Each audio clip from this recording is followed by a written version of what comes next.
नमस्कार, मैं हूं आपके साथ मयंक। आज 22 तारीख है। पिछले 12 घंटे के अंदर ईरान और अमेरिका की जंग से जुड़े सारे अपडेट्स मैं आपको बताऊंगा।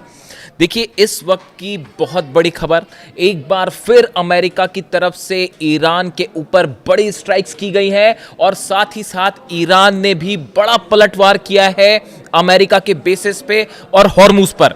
इन सारी डेवलपमेंट्स पर हम बात करेंगे। देखिए, ईरान की तरफ से एक बार फिर जो है वो बहरीन में, जॉर्डन में, यूएई में, कुवैत में 4 से 5 देशों में बड़ी स्ट्राइक्स की गई हैं और दूसरी तरफ अमेरिका की तरफ से रात भर ईरान पर बमबारी हुई है।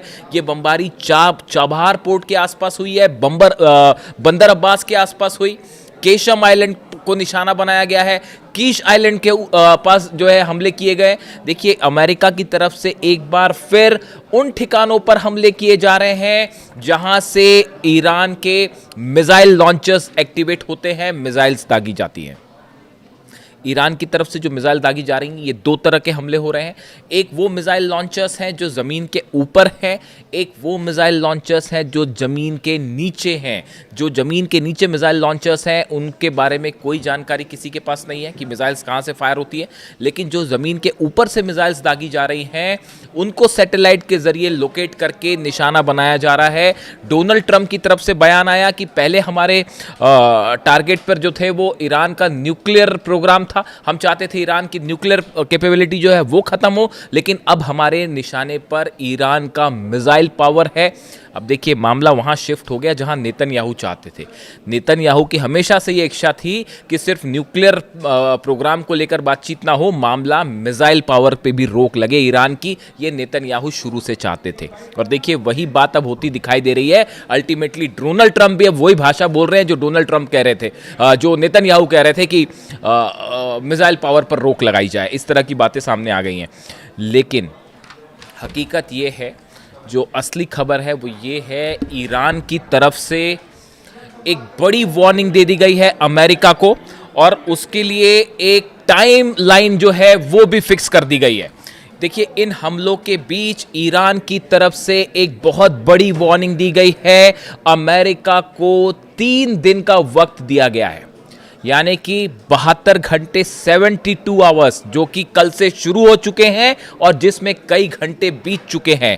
ईरान की तरफ से जो जानकारियां आ रही हैं सूत्रों के मुताबिक, ईरान की तरफ से अमेरिका को ये बात साफ कर दी गई है कि 0 आवर स्टार्ट होता है। 0 आवर का मतलब होता है जब ये टाइम फ्रेम दिया जाता है, जितने भी घंटे का दिया जाए, जैसे ही ये टाइम लिमिट खत्म होगी उसके बाद ईरान अमेरिका के सारे वॉरशिप्स पर हमला करेगा।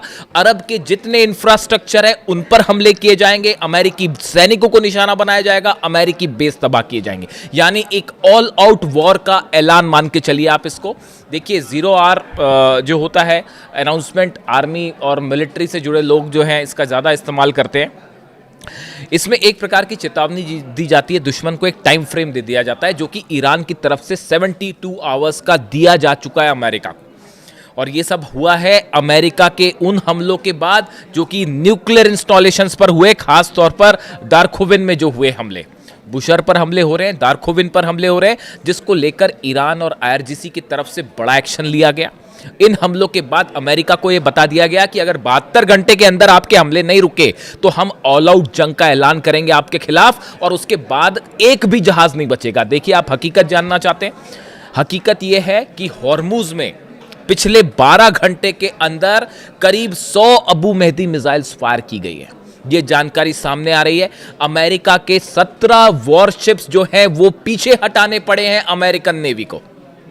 17 वॉरशिप्स जो कि 1000 किलोमीटर से कम की रेंज में थे ईरान के, जो सूत्रों से खबरें आ रही हैं। ईरान ने जब अबू मेहदी मिसाइल्स फायर की, उस नेवी के जहाज़ों को, अमेरिका के वॉरशिप्स को, सबको 1000 किलोमीटर की रेंज के पीछे लाना पड़ा कि कहीं अबू मेहदी मिसाइल हिट ना हो जाए। अबू मेहदी वो क्रूज मिसाइल्स है, एंटी शिप मिसाइल्स है, जिसका इस्तेमाल ईरान कर रहा है पिछले काफ़ी वक्त से। अब हालात ये है कि हॉर्मुज में देखिए, पूरा हॉर्मुज जल रहा है। असल में ये जो 0 आवर का अनाउंसमेंट हुआ है, ये मुख्य रूप से अमेरिका की नेवी को वार्निंग दी गई है। देखिए, बेसिस पर तो हमले हो ही रहे हैं, जॉर्डन में हमले हो रहे हैं, बहरीन, कुवैत में बताऊंगा आपको नए हमले कहां पर हुए हैं। अमेरिका के बेसिस पर तो हमले हो ही रहे हैं, लेकिन ये जो 0 आवर का अनाउंसमेंट है ये खास तौर पर अमेरिकन नेवी के लिए किया गया है। देखिए ईरान ने अब तक अमेरिका के वॉरशिप्स को निशाना साधा, हमले किए, लेकिन ये हमले पिन पॉइंटेड इस तरह से नहीं थे कि किसी तरह का कोई जो है एयरक्राफ्ट कैरियर डूब जाए या कोई बड़ा वॉरशिप डूब जाए। अगर इस तरह के हमले होते हैं तो उसके बाद फिर किसी भी तरह से कोई समझौते की संभावना नहीं बची कि वो एक ऑल आउट वॉर होगा। तो शायद इस तरह से भी कई एक्सपर्ट ये राय रखते हैं कि अब तक खास तौर पर हॉर्मूज में समंदर में ईरान की तरफ से जो हमले किए गए वो अमेरिका की सेना को पीछे धकेलने के लिए किए गए या उनको नुकसान पहुंचाने के लिए किए गए थे, पूरी तरह से तबाह करने के लिए हमले नहीं थे। लेकिन अब ईरान जो कह रहा है वो ईरान ये कह रहा है कि 72 घंटे, मैं फिर रिपीट करता हूँ, ये 72 घंटे कल से शुरू हो चुके हैं। अगर इन 72 घंटे का जो टाइम फ्रेम दिया गया है, जिसे 0 आवर कह रहा है ईरान, कि अगर इस टाइम फ्रेम के बाद भी अमेरिका की तरफ से हमले जारी हुए तो नतीजा ये होगा जो 17 से 18 वॉरशिप्स खड़े हैं उन सब पर एक साथ मिसाइल्स दागी जाएंगी।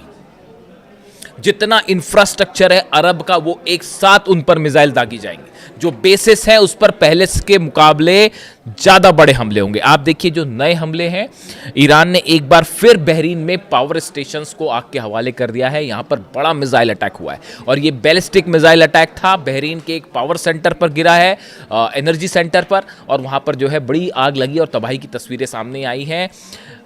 ईरान में जो हमले हो रहे हैं उसका जवाब दिया जा रहा है।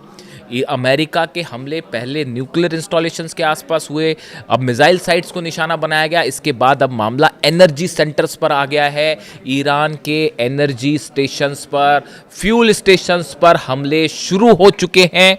ये एक बड़ी जंग का ऐलान आप मान के चलिए इसको, कि एक ऑल आउट वॉर की तरफ मामला आगे बढ़ रहा है। इसीलिए 0 आवर का इस्तेमाल किया गया। कल ईरान के राष्ट्रपति की तरफ से जो बयान आया पेजेश्कियान साहब की तरफ से, वो हमेशा देखिए उनके बयान उनको उस गुट का माना जाता है जो कि बातचीत में विश्वास रखते हैं और डिप्लोमेटिकली मामले का हल चाहते थे। लेकिन उसके बावजूद अब उनकी तरफ से ये बयान आना, अब पेजेश्कियान साहब की तरफ से भी ये बयान आ गया कि अब जो है जंग वाली ऑल आउट जंग की बात होगी, ईरान झुकेगा नहीं, अब ऑल आउट जंग करेंगे। यानी आप समझ लीजिए कि ईरान में हालात क्या है। IRGC और अहमद वाहिदी साहब के हाथ में पूरा, मैं बार बार इस बात को दोहरा रहा हूँ, किसी तरह का कोई कंफ्यूजन रखने की ज़रूरत नहीं है। ईरान का हर फैसला इस समय अहमद वाहिदी ले रहे हैं, ईरान की सेना ले रही है। और ईरान की सेना का सिर्फ और सिर्फ एक अप्रोच है इस समय, खामेनी साहब के दुश्मनों से बदला लिया जाएगा। खामेनी साहब के दुश्मनों को किसी कीमत पर नहीं छोड़ा जाएगा। और ख़ास तौर पर ये जो हमले हुए इंफ्रास्ट्रक्चर पर, ईरान के अस्पतालों पर हमले हो रहे हैं, पानी के जो डिसैलिनेशन सेंटर्स हैं उस पर हमले हो रहे हैं। आप ईरान के लोगों को का पानी उनका ख़त्म करना चाह रहे हो। स्कूल पर हमले हो रहे हैं, अस्पतालों पर हमले हो रहे हैं, न्यूक्लियर पावर प्लांट पर हमले हो रहे हैं। उसका नतीजा ये है अमेरिका के बेस जल रहे हैं और अभी भी वो मिस्ट्री बनी हुई है। अभी तक कोई न्यूज़ चैनल या पत्रकार जो है वो इस बात को लेकर दावे नहीं कर रहा है कि उस 200 बंकर्स पे जो हिट 20 बंकर्स, 200 नहीं 20 बंकर्स जो हिट किए गए जॉर्डन के एक बेस पे, उस बंकर में कितनी कैजुअलिटी हुई है, वहाँ पर क्या क्या हुआ, क्या क्या तबाह हुआ, इसकी जानकारी अब तक सामने नहीं आई है। ये जानकारी जब सामने आएगी, 100 सैनिक घायल हो गए ये पिछले 4-5 दिन के अंदर। अमेरिका के 100 सैनिक घायल हुए हैं, ऐसी खबरें अमेरिका में छप रही हैं। कैजुअलिटी पता नहीं, कोई सच अभी एग्जैक्ट फिगर सामने नहीं है। बड़े हमले हैं। देखिए बहरीन में पावर स्टेशन जो है वो तबाह कर दिया गया। जॉर्डन में अल सॉल्टी बेस पर एक बार फिर बैलिस्टिक मिसाइल से हमला हुआ है और ईरान का दावा है यहाँ पर फिर से F-18 जेट्स का जो हैंगर है उसको तबाह किया गया है। इस तरह के दावे हैं। यानी जॉर्डन लगातार निशाने पर है। बहरीन और कुवैत से अपने जहाज पीछे खींचे गए थे जॉर्डन में कि वहाँ सुरक्षित रहेंगे, कोई सुरक्षित नहीं। वहाँ पर ईरान की मिसाइल्स ने जो है वो हाहाकार मचा रखा है। इसके अलावा UAE पर हमले शुरू हो गए हैं। देखिए UAE के रास अल खैमा जो इलाका है, यहाँ पर बताया जा रहा है कि करीब 6 धमाके हुए। 4 धमाके की खबर थी, अब वो 6 तक पहुँच गई है कि UAE के रास अल खैमा में 6 धमाके हुए हैं। इसके अलावा जो फुजेरा पोर्ट है उस पर भी धमाके की खबरें हैं। यानी UAE में भी अब हमले शुरू हो चुके हैं। ये मामला अब इसीलिए कहा जा रहा है, जो 72 घंटे का टाइम है, कि ये मामला वर्ल्ड वॉर की तरफ आगे बढ़ता दिखाई दे रहा है। क्यों कहा जा रहा है इसको वर्ल्ड वॉर को, इसकी भी बात करेंगे। कुवैत में एक बार फिर डिसैलिनेशन सेंटर पर फिर से पानी के ठिकाने पर हमला हुआ है। जो अपडेट आया है उसके मुताबिक मैंने आपको बताया हॉर्मूज में धमाके, हॉर्मूज में एक बार फिर से माइन फट गई। अमेरिका के जहाज़ ओमान वाले रास्ते से जो मना कर रखा है ईरान ने, वहाँ से पार करने की कोशिश कर रहे थे ज़बरदस्ती। उसको ईरान ने जो रास्ता दिखाया उसके अलावा पार करने की कोशिश, अब तो पार वार करने का कोई सवाल ही नहीं है साहब। हॉर्मुज़ इज़ क्लोज्ड, बंद है हॉर्मुज़। अब वहाँ से कोई भी जहाज़ निकलेगा तो यही अंजाम होगा। 2 माइन्स फिर से फटी हैं। 2 माइन पहले फटी थी, 2 माइन अब फटी हैं और जहाज़ के चीथड़े उड़ गए। ये वो माइन्स हैं जो कि ईरान ने बिछाई हैं। ये वो माइन्स हैं जिसमें कहा जाता है कि किम जोंग उन ने मदद की माइन्स देने में। परमाणु प्लांट पर ईरान के लगातार हमले हो रहे हैं। इस बीच देखिए बड़ी खबर आई है कि पुतिन ने किम जोंग उन से फ़ोन पर बात की है, इस तरह की सूत्रों से खबर है। देखिए नॉर्थ कोरिया की जो विदेश मंत्री हैं वो इस समय रूस के दौरे पर हैं। उन्होंने रूस के राष्ट्रपति से मुलाकात की और बताया जा रहा है कि ईरान के हालात को लेकर भी रूस के बीच में और नॉर्थ कोरिया के बीच में बड़ी चर्चा हुई है। वहीं चाइना की सऊदी से भी बात हुई है। चाइना की एक बार फिर कोशिश है कि किसी तरह से जंग जो है अब अगले कदम में ना बढ़ जाए, वरना मामला बिगड़ जाएगा। सऊदी की जंग में एंट्री हो चुकी है, सीधे रूप से नहीं तो परोक्ष रूप से हो चुकी है। यमन ने ब्लॉकेड का अनाउंसमेंट कर दिया है कि अब सऊदी की पूरी तरह से घेराबंदी की जाएगी। आप समझिए इस बात को। रूस में बाबल मंदेव, रूस के विदेश मंत्री का बयान जो 2 दिन पहले आया था, उन्होंने ये कहा था कि अगर बाबल मंदेब बंद कर दिया गया तो पूरी दुनिया में हाहाकार मच जाएगा, ऑयल को लेकर हालात खराब हो जाएंगे, पूरी दुनिया की अर्थव्यवस्था चरमरा जाएगी। ये रूस के विदेश मंत्री का बयान था। तभी इस बार और उसके अगले दिन खबर क्या आती है कि हुती लड़ाकों ने ये अनाउंसमेंट कर दिया है कि सऊदी का ब्लॉकेट किया जाएगा। आप समझिए इस बात को। इस मामले में रूस इन्वॉल्व है। जहाँ जहाँ आप रूस के 120 से ज़्यादा ऑयल ठिकानों पर हमले हुए हैं पिछले, अगर आप 15 से 20 दिन की बात करें। और अब आप नतीजा देखिए, पूरा अरब जल रहा है। सीधा कनेक्शन है रूस पर हमले का और ये ट्रंप को मैसेज दिया जा रहा है, पुतिन की तरफ से मैसेज दिया जा रहा है ट्रंप को। यानी ये जंग सिर्फ अभी ईरान और अमेरिका की नहीं है, इसमें पुतिन भी शामिल है, इसमें किम जोंग उन भी शामिल है। किस तरह से किम जोंग उन शामिल है अलग से बात करेंगे। पूरे अरब देश शामिल है। 12 मुल्क इस समय ऐसे हैं ईरान के आसपास जिन पे या तो हमले हो रहे हैं या जो इस पूरे मैटर में इन्वॉल्व हैं। रूस इनमें इन्वॉल्व है। यूरोप की कभी भी एंट्री हो सकती है। जो ईरान की तरफ से कहा जा रहा है कि अगर 72 घंटे के अंदर हमले नहीं रुकते हैं तो जितने लोकेशंस है टारगेट पॉसिबल हैं सब पर अटैक किया जाएगा। ये यूरोप को धमकी है दरअसल सीधी सीधी, कि उसके बाद जो हमले होंगे फिर ऑल आउट वॉर होगा एक। उसके बाद फिर ये हिसाब नहीं लगाया जाएगा कि आपने क्या हमले किए और हमने क्या हमले किए। उसके बाद पूरी ताकत से आखिरी हमला करेगा ईरान। और इसी को कहा जा रहा है 0 आवर। और इसीलिए कहा जा रहा है कि चीन, नॉर्थ कोरिया, रूस, ईरान, इजराइल आई जाएगा, सवाल ही नहीं उठता। उसके बाद इजराइल, नेतन्याहू जंग में आई जाएंगे, वैसे उतावले हैं। उसके अलावा ये जितने अरब देश हैं, सऊदी हो, यूएई हो, बहरीन हो, जॉर्डन हो, कुवैत हो, सब जल रहे हैं साहब। ऐसे में इसीलिए ये कहा जा रहा है इस बात को लेकर कि अगर ये अगले 72 घंटे बेहद क्रूशियल होने वाले हैं और अगर अमेरिका और ईरान के बीच, हालांकि मुनीर कोशिश कर रहे हैं, फिर से मुनीर को एक्टिवेट कर दिया गया है क्योंकि ज़्यादा दिन तक अमेरिका ये लड़ाई नहीं लड़ सकता, ये बात तय है। अगर ज़्यादा लंबी जितनी लंबी लड़ाई उतनी बड़ी ईरान की जीत। सीधी सीधी बात ये है। अगर जो इस मामले को समझते हैं, डिफेंस को समझते हैं, स्ट्रैटेजी को समझते हैं, जितनी लंबी लड़ाई ईरान की उतनी बड़ी जीत। ऐसे हालात में अब ये जो 72 घंटे वाली वार्निंग है ये ईरान की सेना की तरफ से आई है, अहमद वाहिदी साहब की तरफ से आई है।